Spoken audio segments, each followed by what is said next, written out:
The broadcast is now starting. All attendees are in listen-only mode.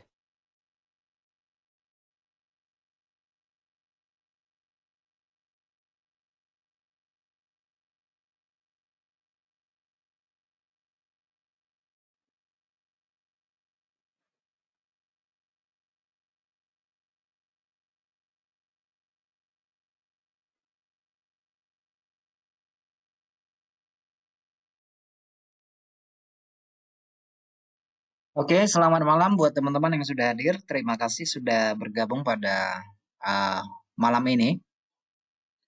Topik kita pada malam ini adalah sentimen pasar.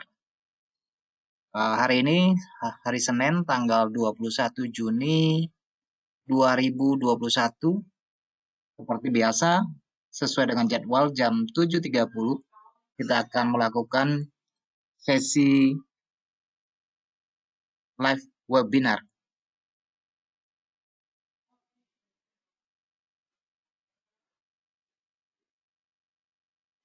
Bagi teman-teman yang belum mengikuti webinar sebelumnya, bisa dicek di kanal YouTube ini jika belum sempat mengikuti. Oke, bersama saya Adi Pangestu, analis dari Hot Forex Indonesia. Kali ini sekali lagi mengingatkan bahwa resiko itu bersifat pasti di dalam dunia transaksi. Oleh karena itu, sebelum melakukan transaksi sebaiknya mempertimbangkan rasio dan toleransi resiko yang sanggup kita terima. Oke, karena risiko itu bersifat pasti, maka harus dikendalikan demi keberlangsungan akun transaksi Anda. Oke, teman-teman sekalian, kita langsung masuk saja ya tentang sentimen pasar.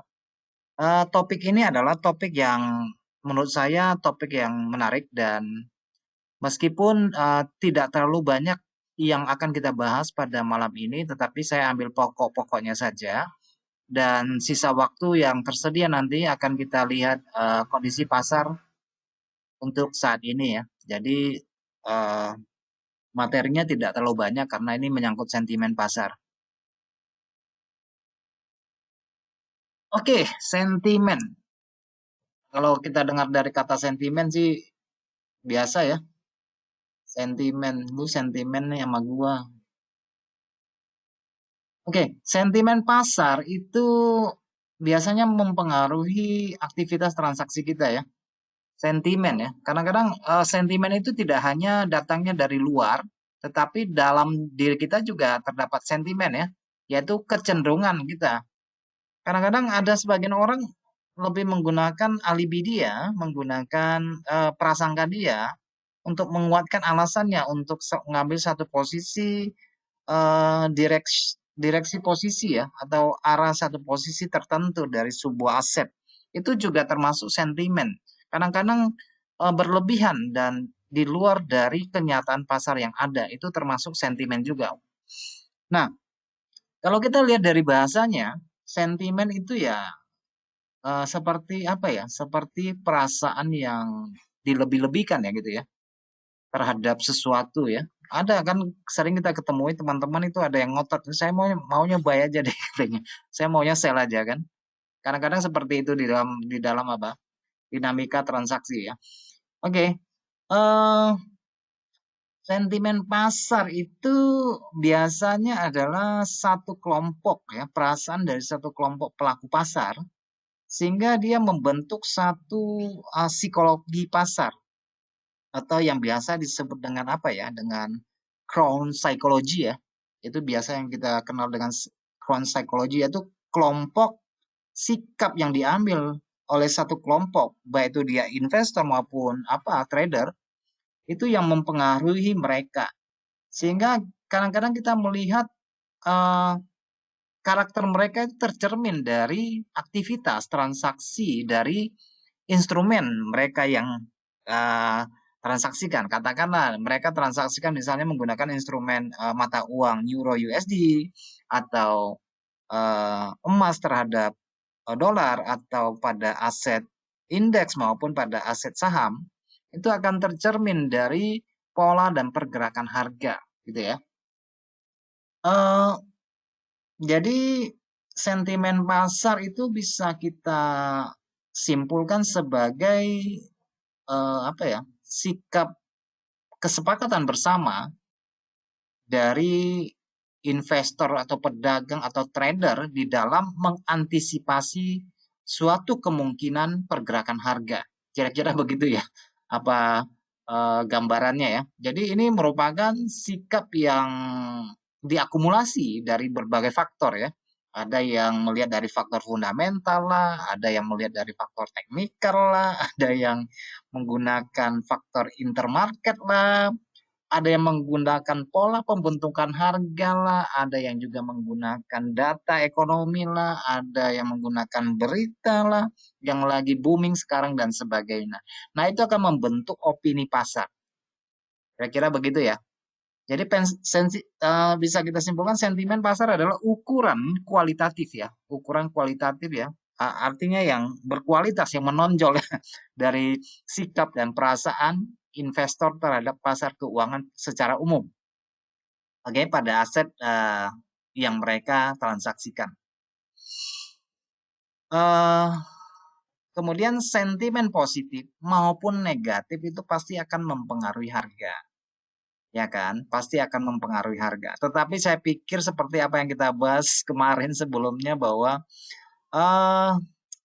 memang sentimen positif dan negatif memang mendorong aksi harga itu secara harfiah, iya. Oke, kita setuju ya, karena banyak orang yang melakukan transaksi buy ya, biasanya harga kemungkinan besar akan naik. Misalnya katakanlah 55% orang mengatakan beli ya, kemungkinan pasar akan bergerak ke atas.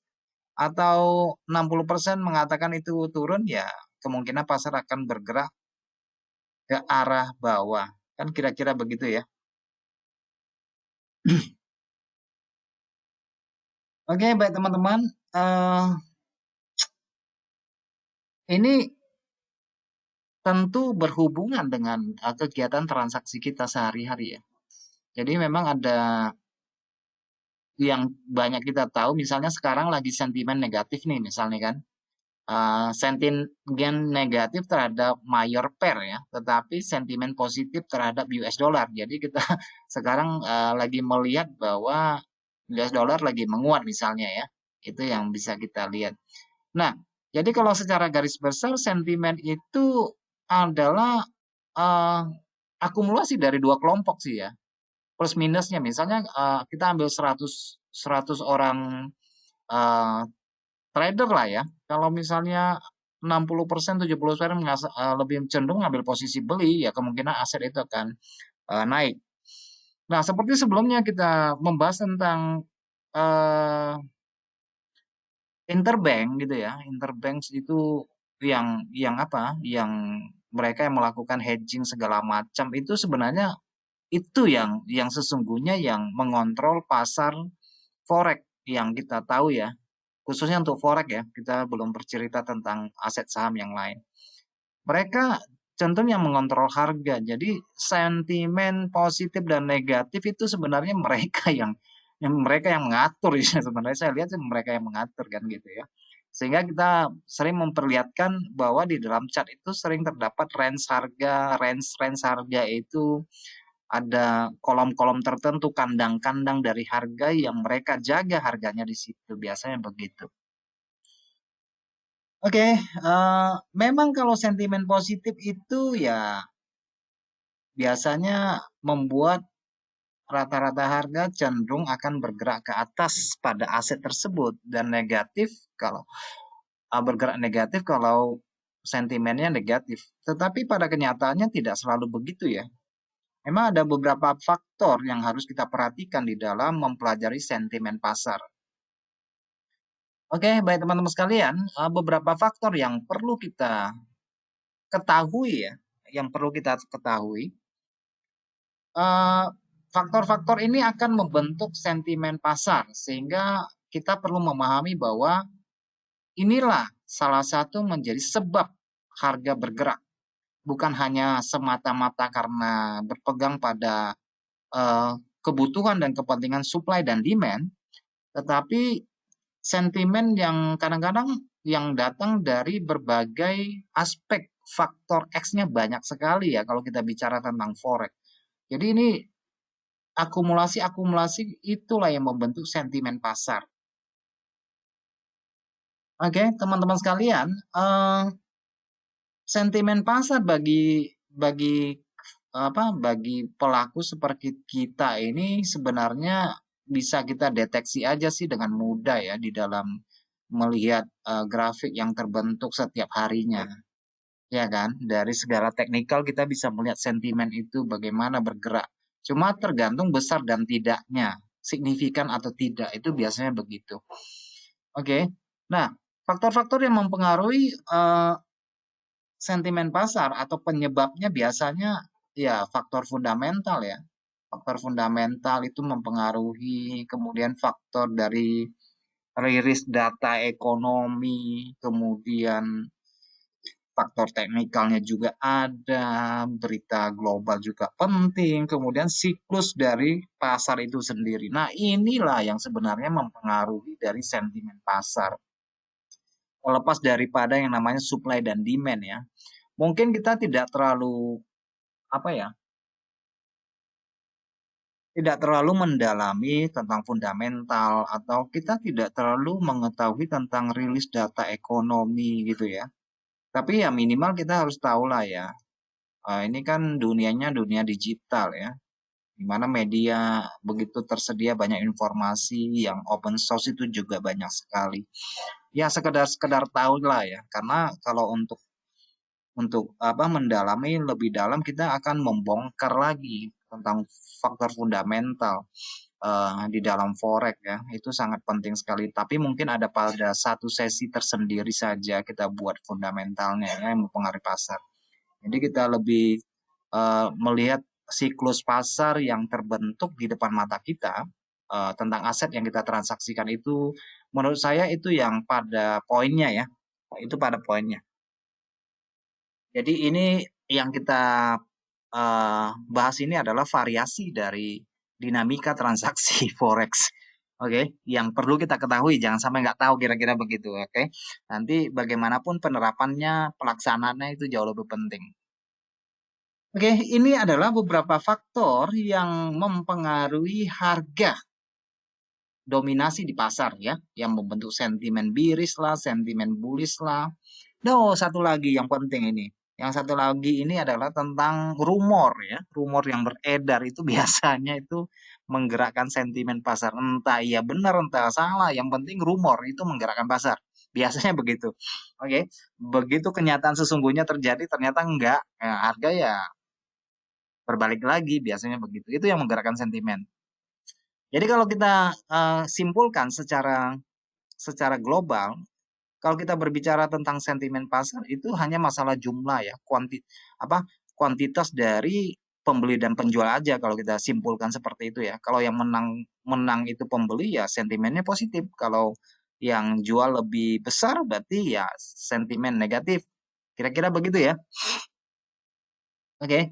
Karena tindakan-tindakan itu biasanya akan menyebabkan penambahan posisi lah, kemudian ada istilah mereka melakukan profit taking juga membuat perubahan harga pasar, kemudian yang melakukan hedging lah, dan sebagainya. Itu akan mempengaruhi dinamika dari pergerakan gelombang harga biasanya di pasar. Oke, apalagi yang lagi panic selling ya atau falling knife ya. Panic selling terjadi, falling knife, di mana terjadi penurunan harga yang besar-besaran seperti apa ya? Seperti krisis ekonomi, seperti pandemi yang kemarin itu itu terlihat jelas kan sentimennya ya, sentimen negatifnya sangat terlihat jelas di mana orang nggak percaya lagi dengan sektor keuangan dengan kondisi saat ini dan itu juga dihubungkan dengan karakter dari manusia itu sendiri yang cenderung pada apa ya lebih cepat pesimis ya daripada optimis ya. Kalau ada berita buruk itu cepat sekali. Nah, yang namanya berita buruk itu cepat sekali. Biasanya begitu. Berita baiknya jarang gitu ya. Oke. Nah, itu yang sering kita dapati bahwa harga bergerak ke atas tuh jauh lebih susah daripada harga bergerak turun. Makanya kita ada kenal istilah long and short ya di pasar saham ya. Jadi kalau long itu ya panjang dan lama, sehingga untuk pembentukan tren beli itu biasanya lama, berbulan-bulan, bertahun-tahun. Tapi kalau udah kena sentimen negatif langsung short, itu bersifat sementara, tapi turunnya dalamnya nggak ujubila ya, dalamnya sangat sangat mengagetkan gitu ya, anjloknya harga di situ. Nah itu artinya memang manusia itu lebih cepat pesimis daripada optimis, sehingga kita melihat tren itu terbentuknya agak susah. Kok belum belum naik, belum naik gitu ya. Tapi begitu turun kok cepat sekali kan, kira-kira begitu. Ada juga anekdot yang sering kita kita kita apa namanya kita hadapi, atau kita dengar dari teman-teman kita. Ini kalau nyentuh SL kok cepat sekali, nyentuh TP-nya kok lama. Kira-kira begitu. Nah, itu adalah perasaan-perasaan dari para pedagang yang sebenarnya membentuk psikologi pasar ya. Oke. Nah, kalau kejadian seperti tahun 2008 itu memang krisis moneter, penurunan yang begitu tajam itu memang mengerikan ya. Memang mengerikan. Itu sentimennya negatif. Yang penting semuanya negatif dah. Oke.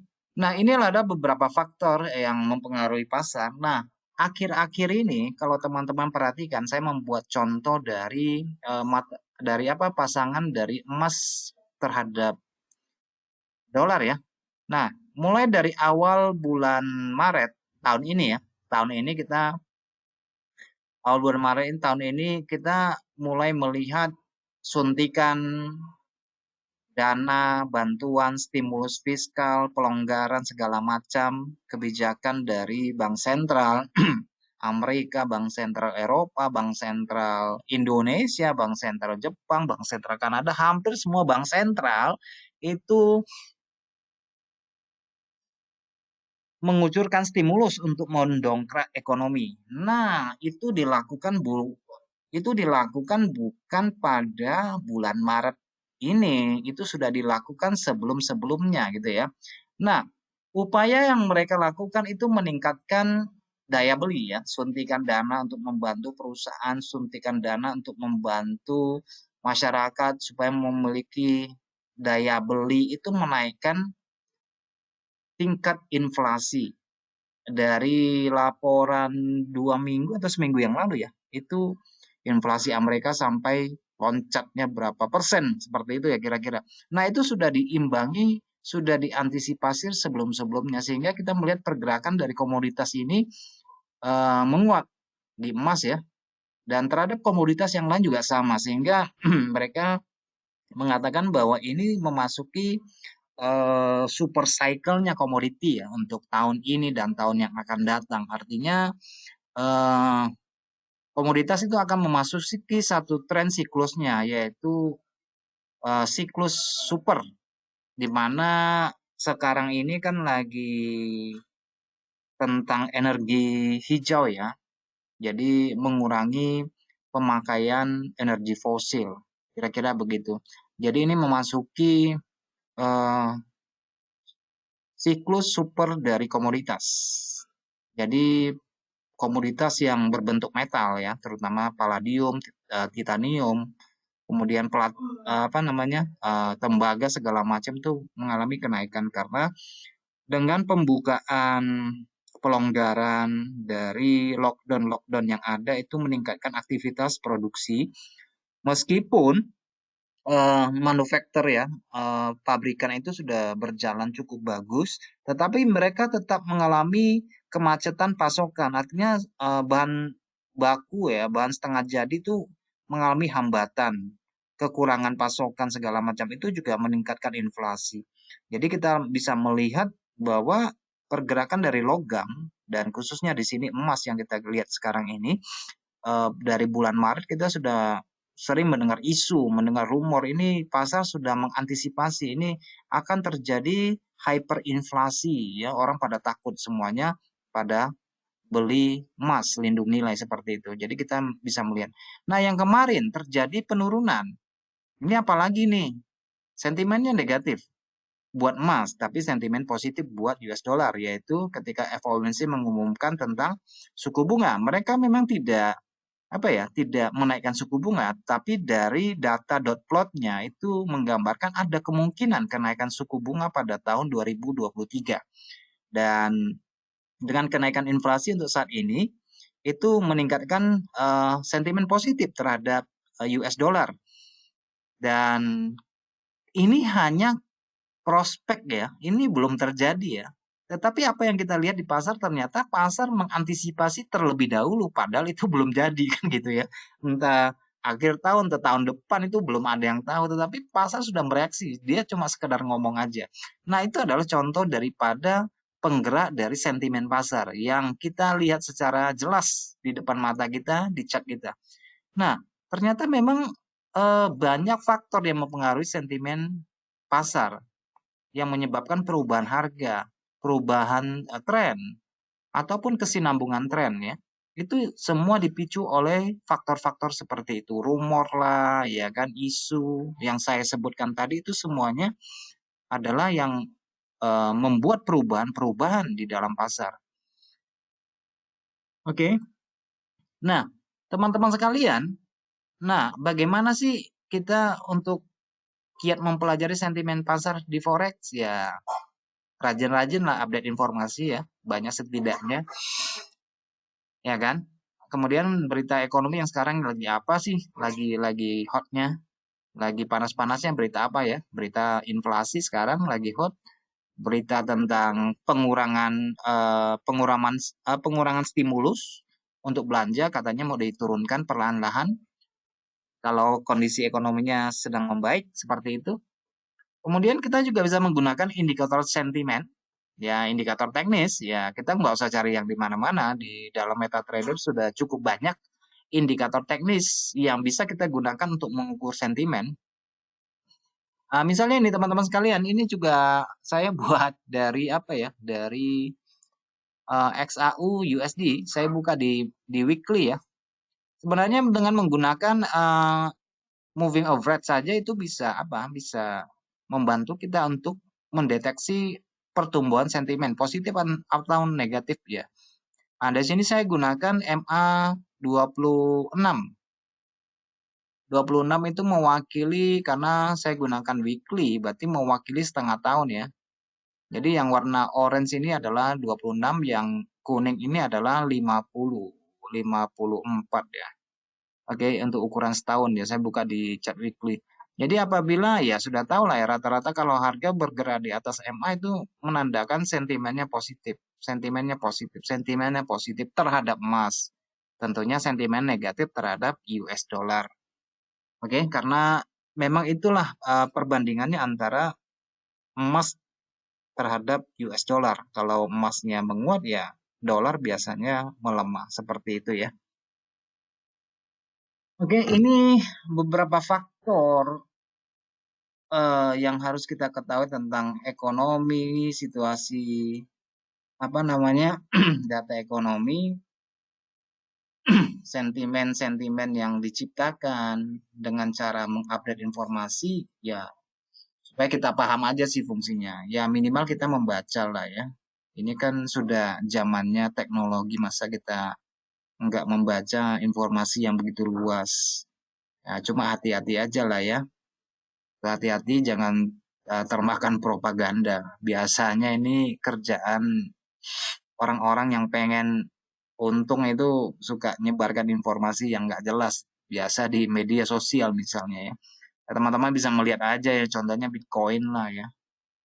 Elon Musk aja nge-tweet aja ini harganya udah bergoyang kanan kiri. Ini termasuk aset yang memang bukan aset yang untuk ditransaksikan dengan dana yang kecil gitu, seperti itu ya.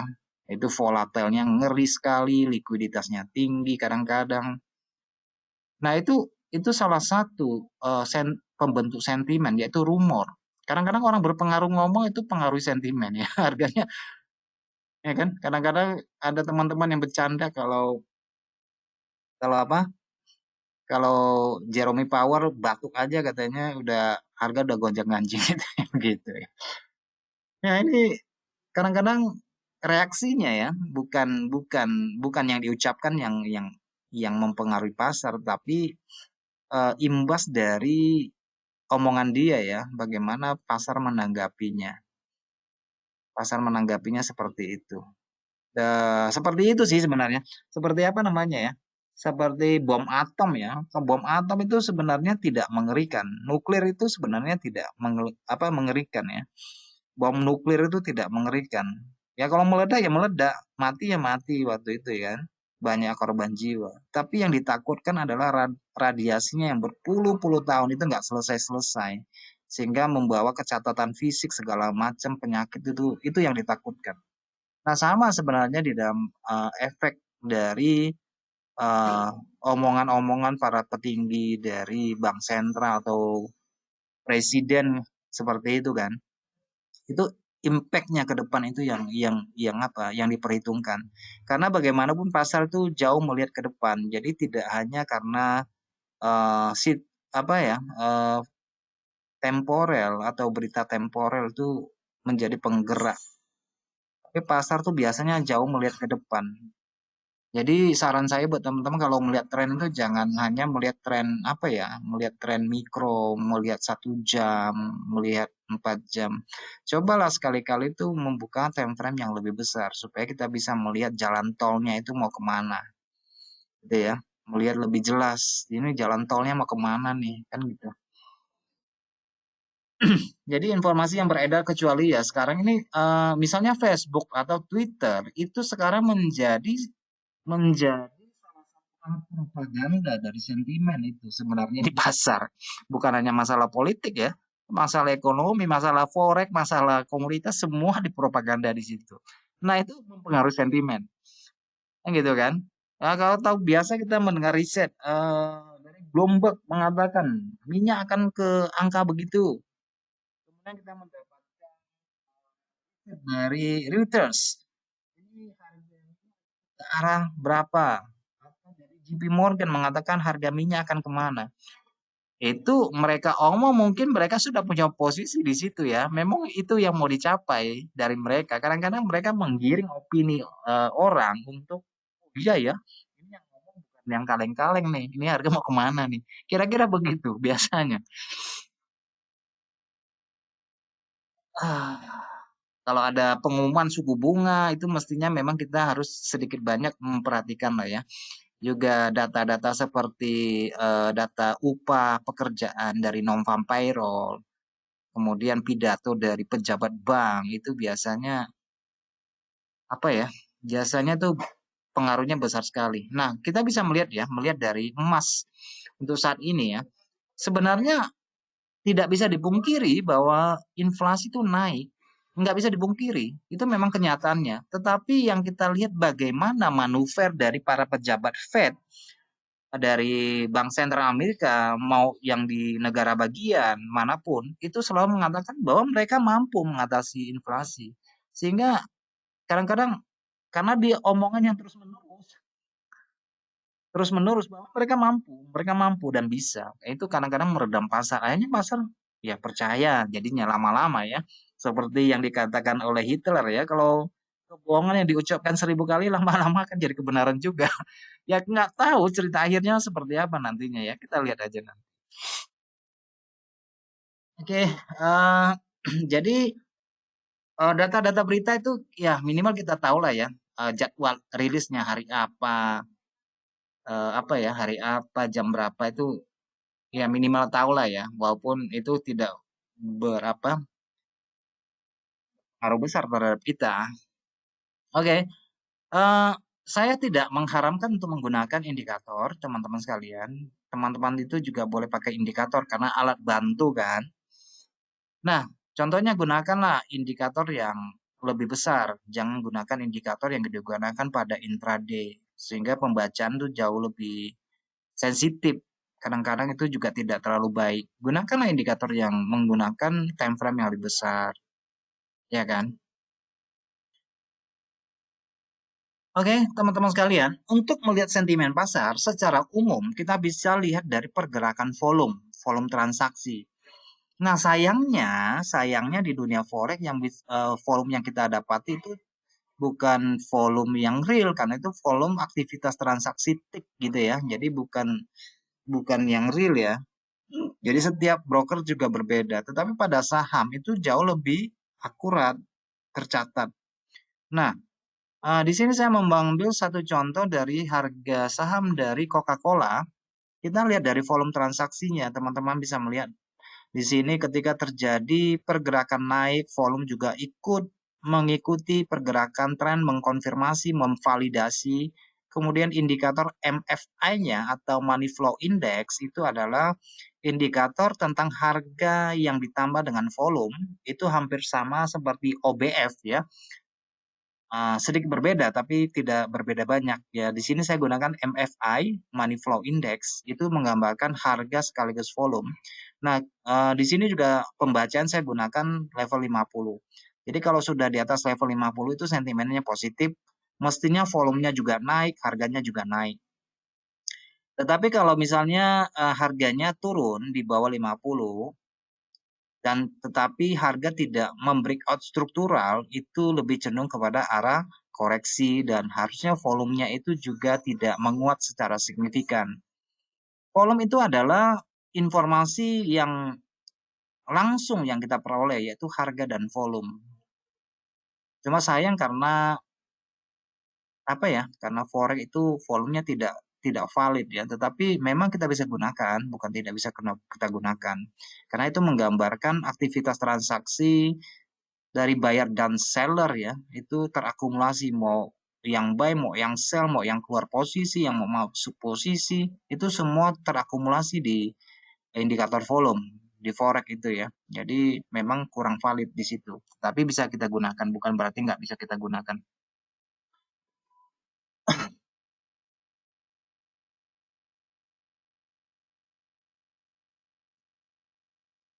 Jadi bisa kita bilang bahwa apa ya, sentimen pasar forex itu merupakan gambaran gitu ya.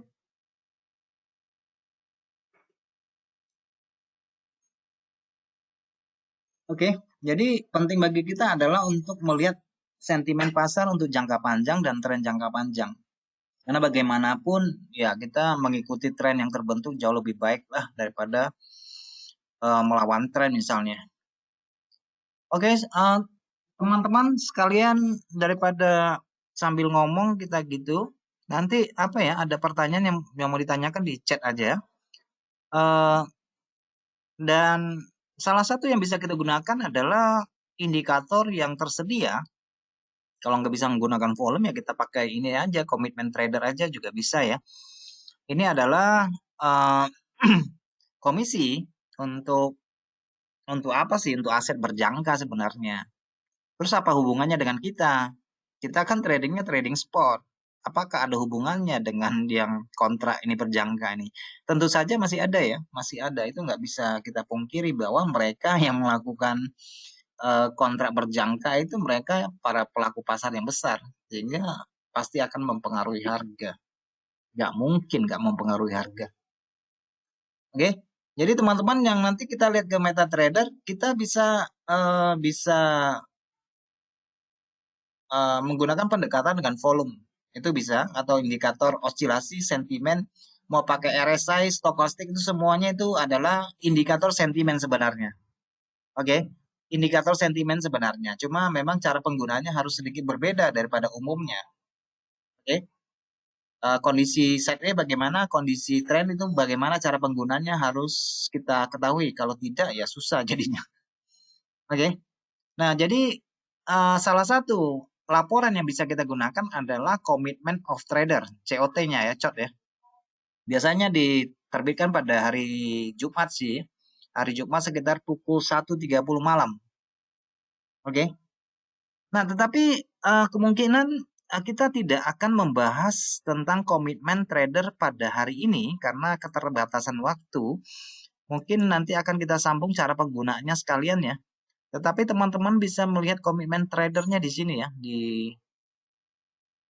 nah di sini. Ini ada alamat websitenya ya di sini ya, bisa dilihat di sini. Saya kasih introducing dulu ya untuk ini, untuk komitmen trader. Jadi nanti kita tahu cara melihatnya bagaimana. Tapi hmm, secara mendetailnya ini nanti akan saya bahas di webinar berikutnya di minggu kedua nanti ya. Ini jadi saya perkenalkan aja dulu. Ini adalah CFTC, jadi tentang kontrak berjangka di mana kita bisa melihat laporan kontrak dari berjangka dari berbagai macam aset. Jadi kan mereka tersentralisasi, jadi bisa memiliki data ya. Nanti akan kita lihat di sini ada posisi beli, posisi jual, tentang spekulan. Nanti kita akan dapati datanya seperti ini misalnya ya. Misalnya ini adalah indeks sentimen dari fix volatilitas indeks terhadap SP500. Kita bisa lihat di sini ada laporan non komersialnya, komersialnya berapa, kemudian perubahannya bagaimana. Tapi ini mungkin nanti saya akan membahasnya di berikutnya ya, di lebih satu ya, lebih komprehensif di satu aja. Jadi karena nanti kalau saya sambung sekarang mungkin waktunya tidak cukup untuk membahas ini ya. Nah, di dalam laporan chart ini kita akan banyak menemukan aset yang ditransaksikan atau dikontrak secara berjangka dari di sini Chicago Mercantile Exchange. Ini ada butter, ada susu, komoditas macam-macam, ada keju, ada mata uang. Nanti akan kita pelajari lebih dalam dan bagaimana kita menggunakannya di dalam transaksi, cara membacanya bagaimana. Posisi minggu ini masih bisa beli ini, enggak, masih bisa jual ini, enggak. Nah, indikator ini akan sangat eh, membantu kita laporan ini dan kita akan ketahui siapa yang bermain di sini, siapa itu si non komersial itu siapa, yang komersial itu siapa, yang ini non reportable position itu siapa. Nanti akan kita bahas nanti di minggu depan secara komprehensif dan cara trading berdasarkan COT itu bagaimana ya, cara tradingnya. Jadi kita kembali ke ini. Oke, teman-teman, sekarang kita masuk ke dalam MetaTrader ya. Kita masuk ke MetaTrader. Nanti teman-teman yang butuh analisis, baca-bacaan untuk fundamental bisa dibaca di sini ya, di web kita. Jadi biar nggak ketinggalan berita juga bisa dibaca. Eh, Kemudian ada analisanya untuk dijadikan perbandingan, cara sudut pandangnya bagaimana. Bukan hanya saya ya, di situ itu banyak sekali. Oke, kita ke MetaTrader. Oke, ini mau mau bahas apa kita ya? Mau bahas mata uang apa? Ada saran?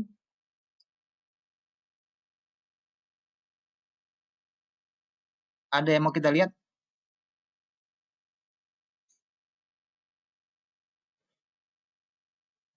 Kemarin ada apa ya?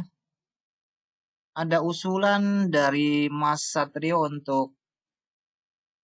untuk materi materi webinar untuk bulan Juli tentang volatilitas dan tentang kalau nggak salah satu apa lagi ya,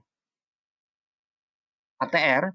Nah itu sudah saya ajukan, mudah-mudahan disetujui. Jadi bulan Juli kita bisa membahas tentang volatilitas dan ATR.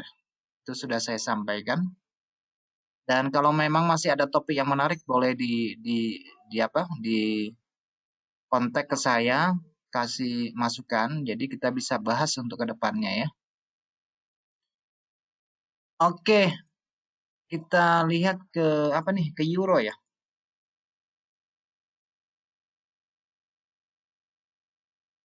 Oke.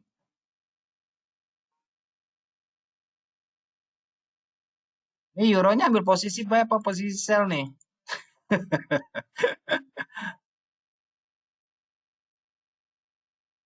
Hah? Ambil posisi buy apa posisi sell deh?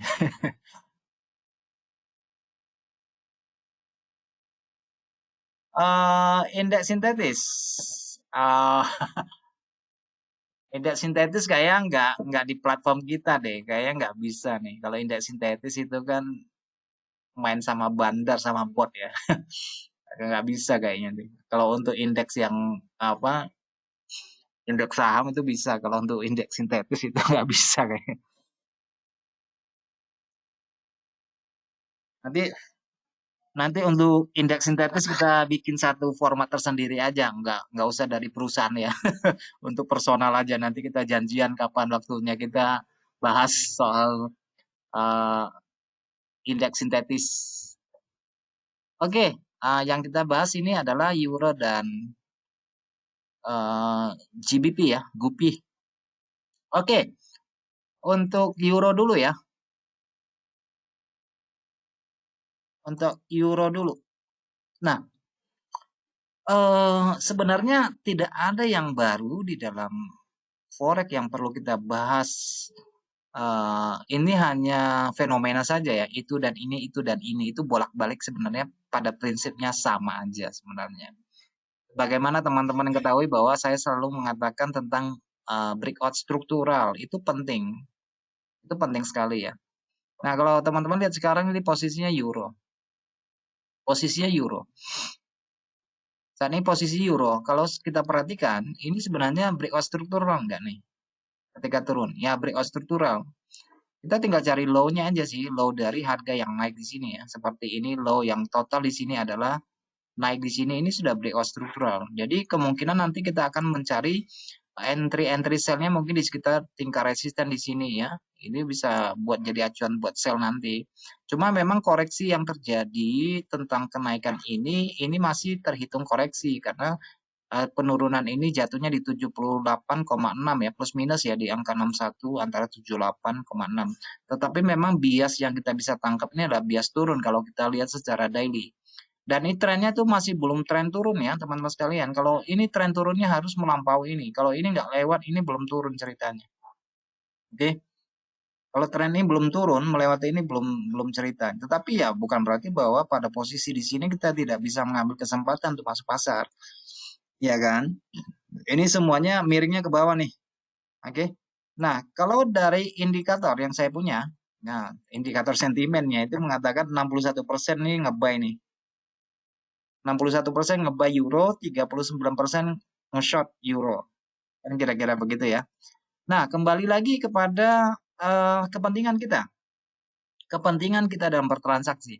Nah, saya mau nanti teman-teman yang hadir pada kesempatan ini untuk benar-benar memperhatikan time frame apa yang kita gunakan, uh, yang biasa kita terapkan, kemudian perhatikan tentang breakout strukturalnya, karena itu merupakan salah satu informasi yang bisa kita tangkap sejak awal, yaitu tentang breakout struktur.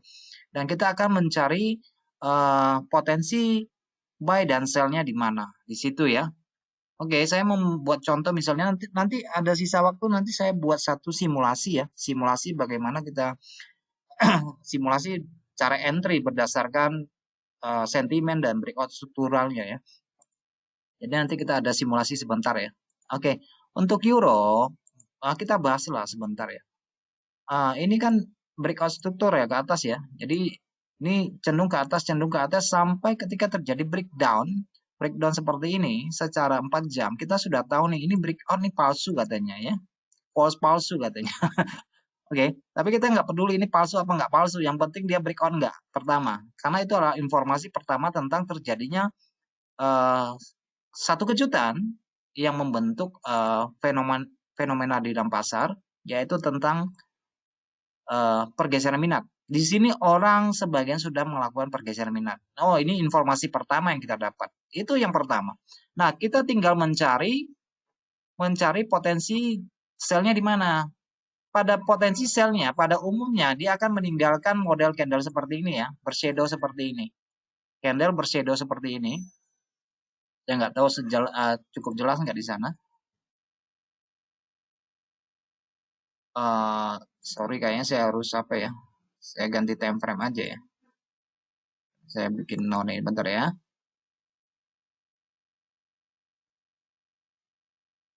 Oke. Nah, kelihatan ya dari candle merah ini, dia meninggalkan shadow. Ini biasanya merupakan satu gambaran tentang tingkat equilibrium yang dihadirkan hanya dengan shadow. Karena di 4 jam kita lihatnya. Tetapi kalau pada time frame kecil kita akan tahu bahwa di sini terjadi sinergi antara buyer dan seller. Dan ini adalah tingkat keseimbangan. Dan ini merupakan level di mana kita akan melakukan sell.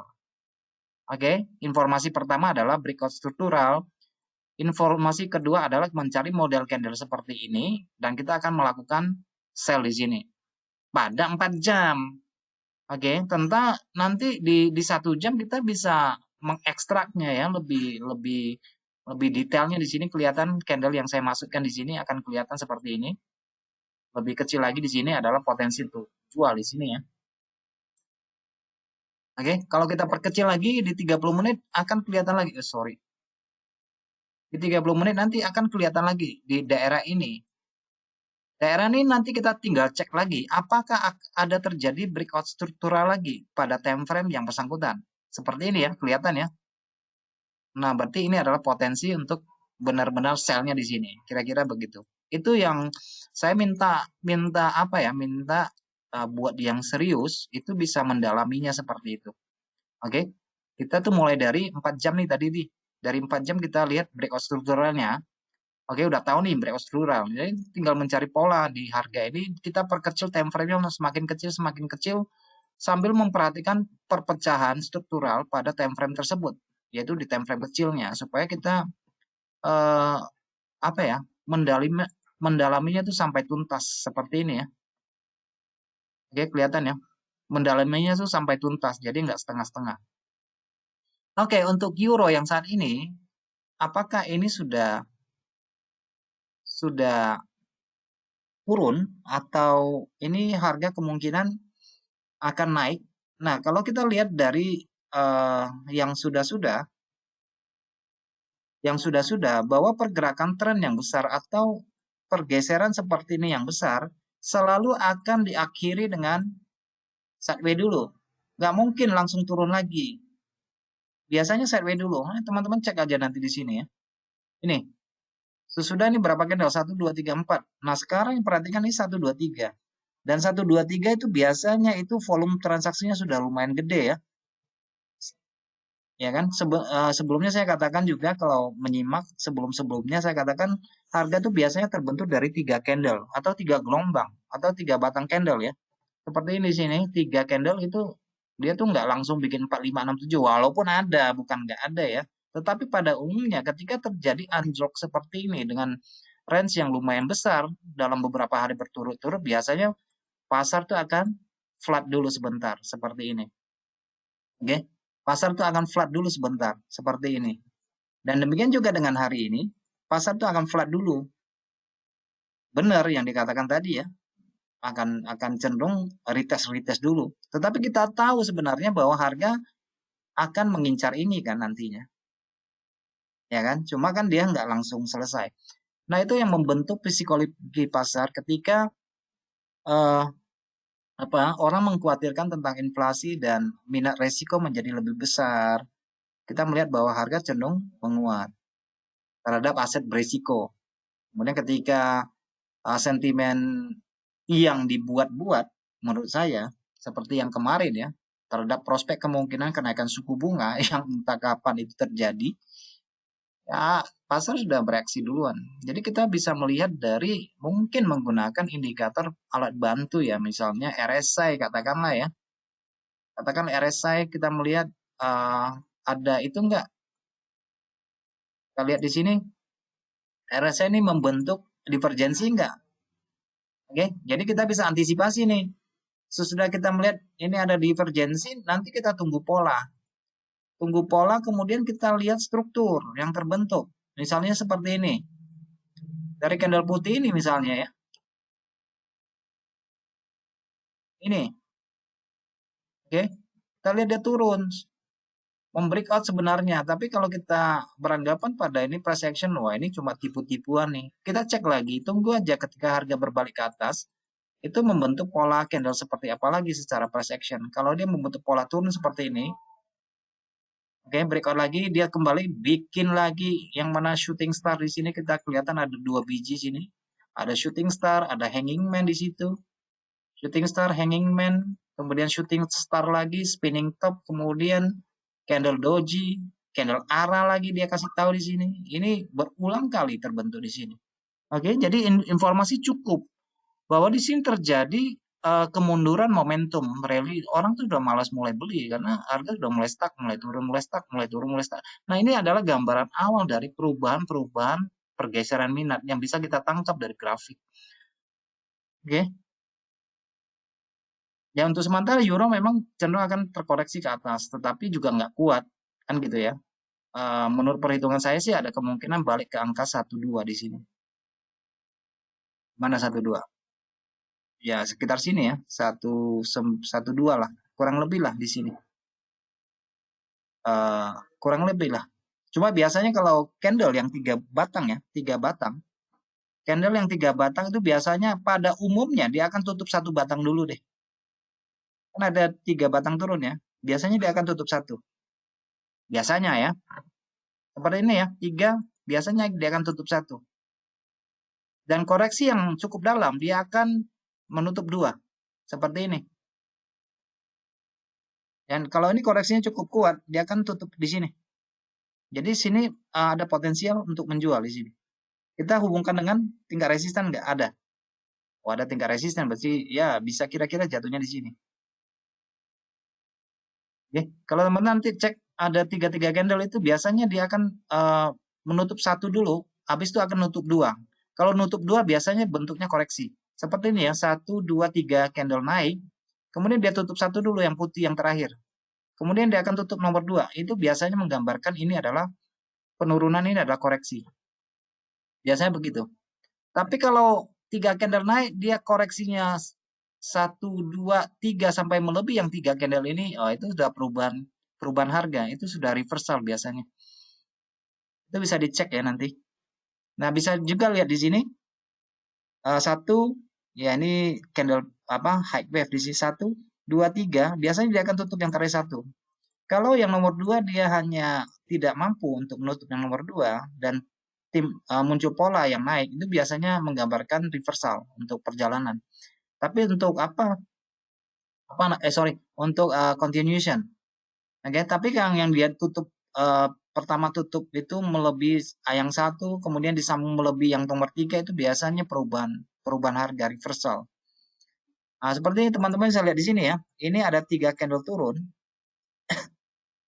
Ini karena pandemi ya. Kita lihat di sini tutupnya bukan tutup 1, tutup semua. Kan? Ini membentuk V-shape ya, bayangan huruf V. Biasanya itu sudah menandakan awal sih sebenarnya. Oke, teman-teman juga bisa lihat di sini ada 4 candle, walaupun candlenya kecil di sini nggak sinkron di sini, itu sebenarnya juga breakout struktural yang kita bisa perhatikan. Oke, pada koreksi 50, 38 atau 61 kalau ada pola naik dan dia tidak menutup semua dari berapa bagian candle ini nggak bisa nutup ya, sebaiknya kita mengambil posisi mengikuti biasnya yang terbentuk. Kalau biasnya naik ya udah follow aja. Oke, itu tentang euro. Masih nunggu Pak euronya. Iya, saya pikir akan retracement dulu ke atas untuk euro maupun untuk gupi ya, untuk yen, GJ. Oke, dan menurut saya ini adalah teknik trading yang paling sederhana tanpa alat bantu pun sebenarnya kita sudah bisa melihat sentimen pasar yang berlaku yaitu dengan breakout struktur ya.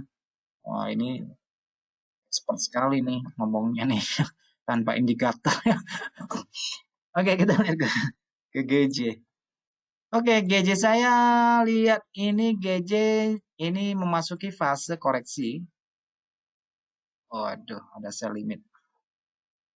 Ini menarik ya. GJ ini menarik. Sorry, sorry. Ini GJ menarik sekali.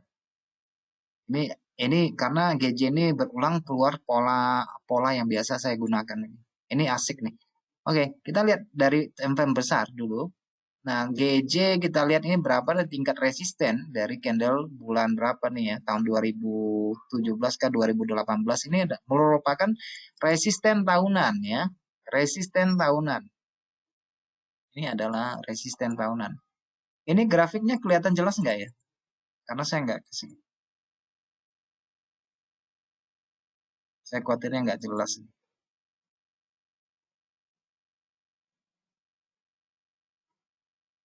Oke, ini GJ ini cukup menarik nih ya.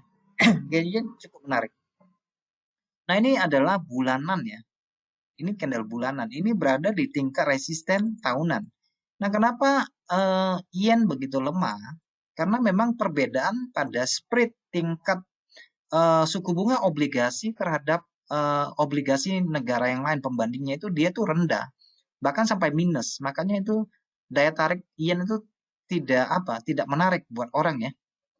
Nah, jadi yen itu cenderung melemah untuk kondisi saat ini ya kan. Tetapi kalau terjadi pada saat peningkatan risiko biasanya dia malah jadi aset safe haven biasanya. Oke. Nah, kalau secara teknikal ini merupakan potensi untuk sell ya. Ketika sampai pada level ini kita sudah harusnya sell ya secara teknikal ya. Ini merupakan rata-rata tahunan, harga tinggi tahunan di sini.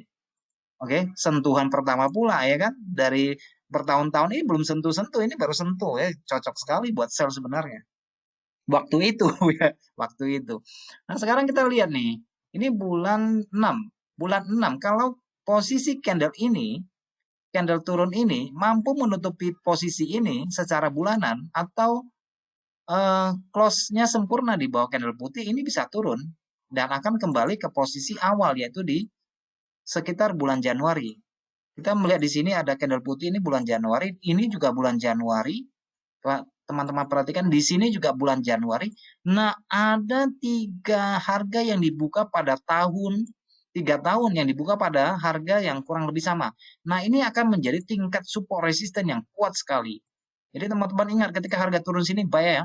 Jangan lupa nih ya, ketika harga turun sampai sini, waduh, cari pola untuk buy deh di sini. Karena itu merupakan harga open tahunan. Teman-teman bisa lihat di sini, berapa tahun dibuka di tempat yang sama. Ini tahun 2017 buka di sini.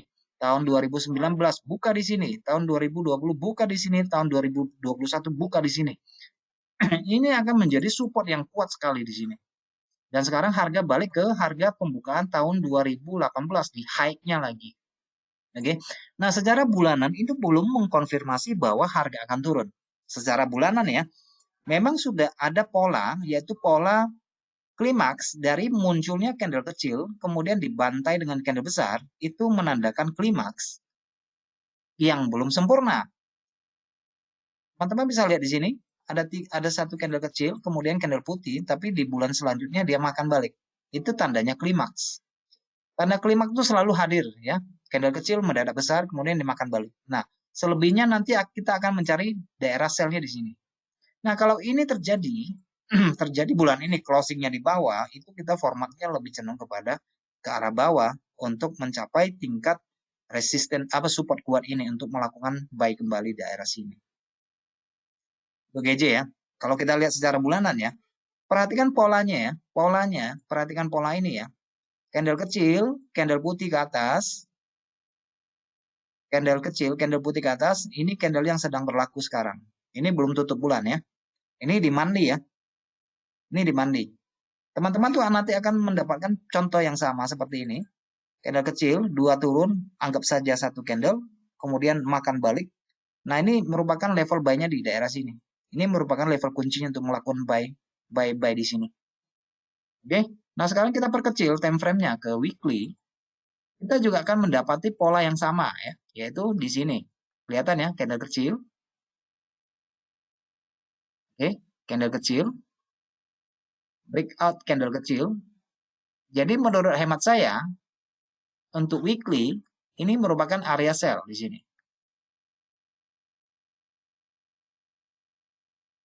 Untuk weekly ini merupakan area sell. Oke, karena posisi candle yang turun sekarang ini hanya menutup posisi bulanannya. Ketika harga turun ini dijatuhnya di harga open bulanan nih, kelihatan di sini ya. Ini open bulanan bulan Mei dan ini adalah kekuatan start mulai naiknya di sini. Naiknya. Maka ini akan menjadi zona support. Harga mantul di sini. Harga mantul. Tapi secara tren besar ini belum turun. Cuma kita memang masih memiliki sisa waktu 1 atau 2 minggu ke depan. Kita lihat nanti perubahan harga yang terbentuk ketika harga sampai pada susunan candle kecil ini yang merupakan titik equilibrium atau tempat keseimbangan harga. Pada umumnya harga akan berubah. Karena di sini kita dapati di sini adalah daerah support, rejekan ya. Rejekan yang belum mampu turun, balas ke atas. Nah, candle ini membawa arah turun. Entah, kita sih lebih cenderung mengatakan bahwa ini adalah efek dari taking profit. Ya kan? Efek dari taking profit ya. Taking profit mampu melewati candle kecil ini ya udah turun. Dan ketika harga sedang naik seperti ini akan menjadi benturannya, menjadi barrelnya pada RS ini. Ya kira-kira sekitar 50% lah ya. Berapa persen di situ ya? Kira-kira 50,61% di sini. Tetapi bukan berarti harga sampai di sini kita langsung sell. Nggak mesti begitu ya.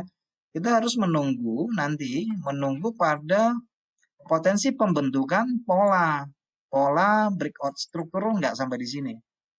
Nah, seperti ini kan yang naik tadi pagi ini kan sebenarnya breakout struktural ya. Secara time frame kecil ini bisa kita lakukan counter sebentar. Tapi memang itu tidak disarankan. Jadi untuk mengambil posisi sell di sini nanti itu minimal kita tuh harus ada yang namanya breakout struktural. Itu yang kita tunggu. Jadi ada pola seperti ini nanti ya. Pola breakout struktural untuk turun, baru kita bisa melakukan sell. Tapi kalau nggak ada pola ini, ya tunggu dulu, karena secara tren besar itu masih tren naik. Memang secara intraday ini memang dia memberitahu ini turun, ya untuk kepentingan 1 jam dan 4 jam itu memang turun, nggak salah. Tetapi ini kan belum secara total mengatakan ini turun, kan gitu ya. Tetapi indikasi untuk ke arah sana sudah ada. Nah, pada level-level penting seperti ini harus perhatikan pola breakout struktural. Seperti itu sangat penting ya. Saya kasih informasi misalnya untuk yang saat ini untuk 4 jam sebenarnya kita tahu nih ngebuy nih. Ini kan kelihatan ya, 2 candle kecil turun kemudian 2 besar. Ya kan? Ini adalah pola untuk buy dan dia membentur pada area tingkatan support yang berada pada open harga bulanan di sini. Artinya dia udah bayar semua. Kadang-kadang kita membuat target yang kelebihan sampai di ujung sini, di ujung bawah seperti itu. Akhirnya nggak sampai. Padahal kita juga perhatikan bahwa ini adalah konsolidasi yang membentuk daerah keseimbangan yang ini ya. Ini kan kelihatan ya candlenya tumpang tindih ya. Sama sebenarnya dengan yang ini, sama aja. Jadi dia makan ke bawah, bayar ke atas. Kan gitu ya kira-kiranya ya. Ya mudah-mudahan nanti ya bayar ke bawah. Ya harapannya sih begitu ya kalau terjadi. Ya kita lihat nanti perkembangannya pada level ini ada pola itu enggak, ada pola breakout struktural.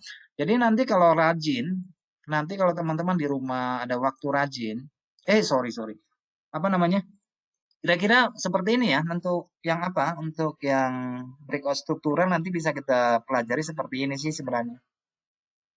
Misalnya ini ya, saya mau ambil daily apa apa saya bikin simulasinya. Kita pakai daily aja ya, lebih lebih besar sedikit. Saya buat apa ya? Buat apa namanya? Sorry. Eh, buat simulasinya ya, supaya kita sedikit banyak memahami tentang sentimen yang hanya bisa dibaca dari candlestick, nggak usah terlalu yang muluk-muluk. Oke, sebelumnya kita buat dulu ya, teman-teman sekalian, kita harus bikin bentukan struktural ini breakout nggak nih, kan kira-kira begitu. Kalau breakout itu memberikan informasi tentang harga yang turun dan harga yang naik. Ya minimal kita kasih batasan dari apa ya. Nah, dari grafik ini contoh ya. Wah, ini neckline ini. Ya kan? Informasi yang kita dapat dari informasi harga ini dari data sejarah ini riwayatnya kan, oh, ini biasnya ke bawah nih. Ini uh, breakout neckline nih. Ya kan? Jadi kita memiliki beberapa tempat untuk sell ke depannya. Bisa di daerah sini untuk sell. Kelihatan di sini. Ke depannya untuk sell di sini dan untuk sell di sini. Ya kan? Untuk daerah untuk sell-nya. Dan sekarang kalau kita perhatikan yang sedang terjadi saat ini dari contoh ini, harga cenderung turun kan? Cenderung turun, jadi lebih cenderung kita mengambil posisi sell toh di daerah-daerah seperti ini. Ya enggak? Kita ambil ya 100 pip lah ya. Kita sell misalnya ya. Ini contoh ya, saya ambil dari daily ya.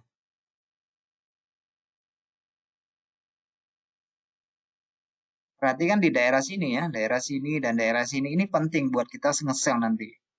Karena ini prinsipnya sudah breakout, ya kan?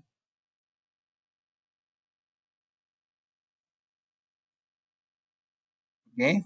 Nah, ini low-nya di sini nih. Low paling low nih ya. Kita perhatikan harga sampai di low tadi di daerah yang kita buat di sini, dua nih, ada double bottom, ini harga mantulnya ke atas. Oke. Dan kembali ke area sini. Pada daerah sini kita bisa ambil kesempatan untuk melakukan buy di sini ya. Karena dia breakout strukturnya seperti ini. Ya kan? Dan harga balik ke sini. Oke. Jadi sekarang harga lebih cenderung ke bawah. Kalau kita lihat yang sedang terjadi ke bawah. Tetapi pada bagian bawah ini juga breakout struktural, ya kan? Ini kan breakout struktural.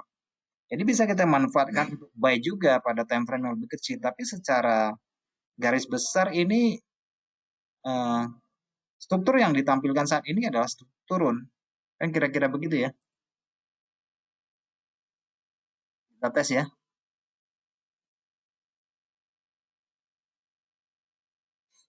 Ini daily ya. Nge-buy di sini. Nge-buy di situ daerah sini. Nanti daerah sini boleh nge-sell ya. Tapi kalau dia breakout ke atas, kita harus ganti fokusnya ya. Dengan memperhatikan misalnya tingkat kemiringan untuk melihat breakout struktural, tidak mesti secara rata juga ya, bisa juga secara miring. Oke. Nah ini udah breakout ke atas, berarti cenderung ke atas nih. Oke, daerah sini sudah menjadi area buy, dari atas tuh sudah menjadi daerah sell di situ. Daerah sini ya, daerah sini sudah menjadi daerah buy karena pantulannya berada di situ. Oke. Dengan memperhatikan tingkat breakout struktural itu sebenarnya kita sudah mempelajari tentang minat pasar yang sedang berlangsung. Ini cenderung lebih aktif ke atas atau lebih aktif ke bawah. Itu yang harus kita perhatikan. Nah, selebihnya adalah tentang bagaimana kita mentoleransi perhitungan resiko ke depannya. Itu yang penting karena bagaimanapun ceritanya perhitungan resiko itu jauh lebih penting nantinya kan. Oke, ini waktunya sudah lebih. Saya pikir ya udah lebih. Saya pikir cukup ya. Nanti untuk minggu depan kita bahas COT.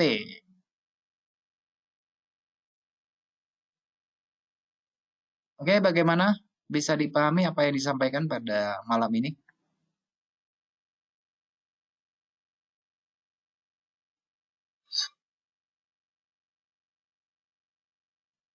Oke, kalau bisa, oke, siap, siap, siap. Oke. Oke, saya pikir sampai di sini ya, teman-teman sekalian. Untuk bahasan tentang sentimen yang kita bahas secara teknikal juga secara umum yang bisa kita lihat. Dan terima kasih sudah bergabung pada malam ini. Kita akan berjumpa lagi pada minggu depan. Dan terima kasih sudah bergabung. Sampai jumpa pada episode yang kedua tentang sentimen, yaitu Commitment of Trader tentang penggunaan dan cara transaksi menggunakan COT untuk minggu depan. Oke, selamat malam buat kita semuanya. Terima kasih.